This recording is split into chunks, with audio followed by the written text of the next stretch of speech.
Hello, this is Pastor Rick, and I want to welcome you to Lectionary Plus to prepare you for worship here at Emmanuel Lutheran Church on September the 14th. We have two wonderful texts, and they go together. They play off of each other. John chapter 3, obviously one of the most famous chapters in the Bible, Jesus' conversation with Nicodemus, and Numbers chapter 21.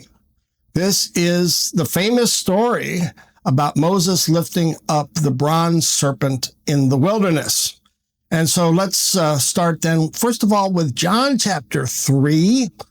John 3:16 is the gospel in a nutshell. We always say it's one of the best summaries of God's work of salvation for us, and especially because this Sunday is called a Holy Cross Sunday, we're lifting up that idea of the power of the cross. How does it stand as the central theme in proclaiming the good news of Jesus? And so here we have this wonderful conversation between Nicodemus and Jesus. And if you've ever watched a football game or even a baseball game now, there's always somebody behind the goalposts or behind home plate who holds up a sign, John 3:16.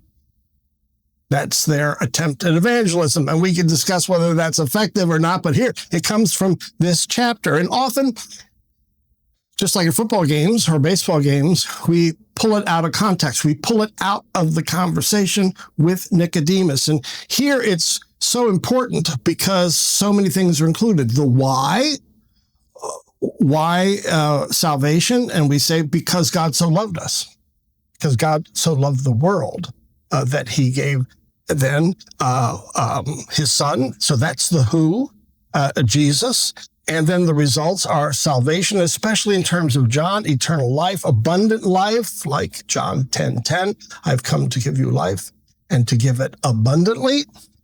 And then how? Now, here's the how part, which is the surprise to Nicodemus, because Jesus says you have to be born again. Or another translation, you have to be born from above, born from the Spirit. And Nicodemus goes, what does that mean?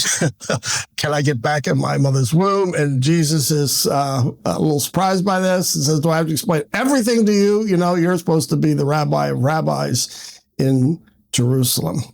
And so here we've got an amazing reference. And John says, okay, let me explain this to you. And tells the story of the bronze serpent in the wilderness. And that's going to be our Numbers 21 story about the bronze serpent. And it's sort of a pagan story, except it happens with Moses. And here, John, the writer of John, refers to it. We know it, of course, because when you walk into a hospital like NCH, you see that serpent stylistically there on a stick or on a cross, maybe an EMS truck, an ambulance will have it as well. So we know it as a universal symbol for healing. But it all goes back to this story in Numbers 21. And there, it's interesting because God has just given the children of Israel a victory over the Canaanites. It's a major victory that they asked for in prayer.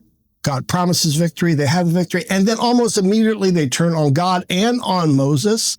And as punishment, God sends the poisonous snakes. People then rally, come to Moses and say, help us. You've got to ask God to save us. And so God says, okay, here's what you're going to do, Moses.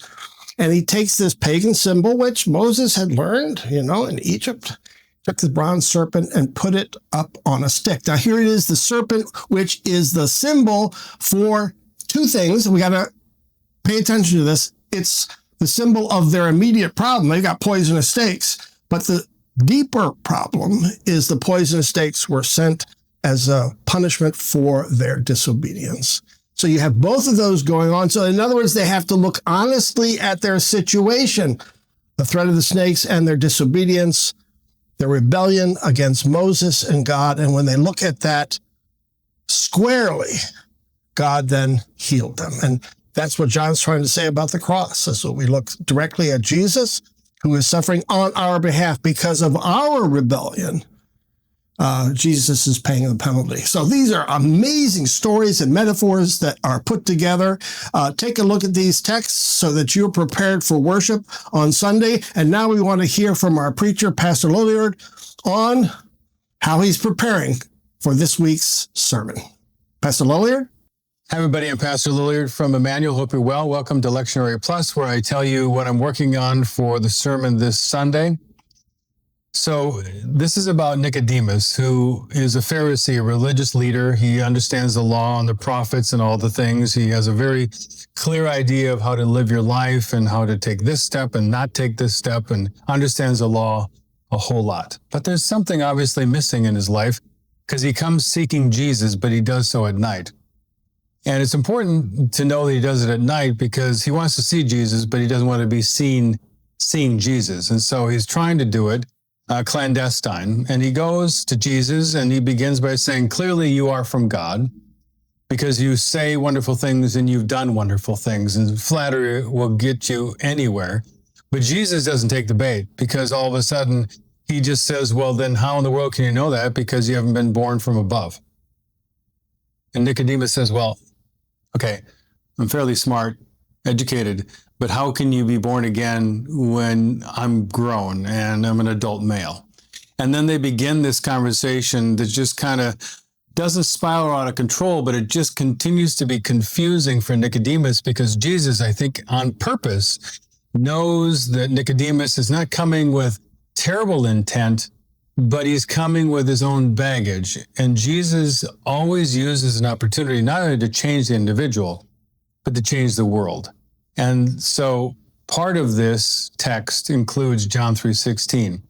And so what's interesting, and I think I'm going to sum it up on Sunday, is what's really amazing about Jesus is that someone comes seeking him, probably for a number of different motives, but then Jesus ends up giving, for God so loved the world that he gave his only begotten Son, for the first time, to this gentleman who comes to the back door at night without wanting to be noticed, and he's seen by Jesus, and then his life changes, his faith changes, and that's just what Jesus does. So I want you to think about the most famous, the most profound text in all the Bible, I think, for God so loved the world that he gave his only begotten Son, that whoever believes in him might not perish, but have eternal life. The origin of that was interesting. At night was someone who was seeking for a multitude of reasons, but Jesus redeemed it and made it wonderful, to the point where it's at least my favorite passage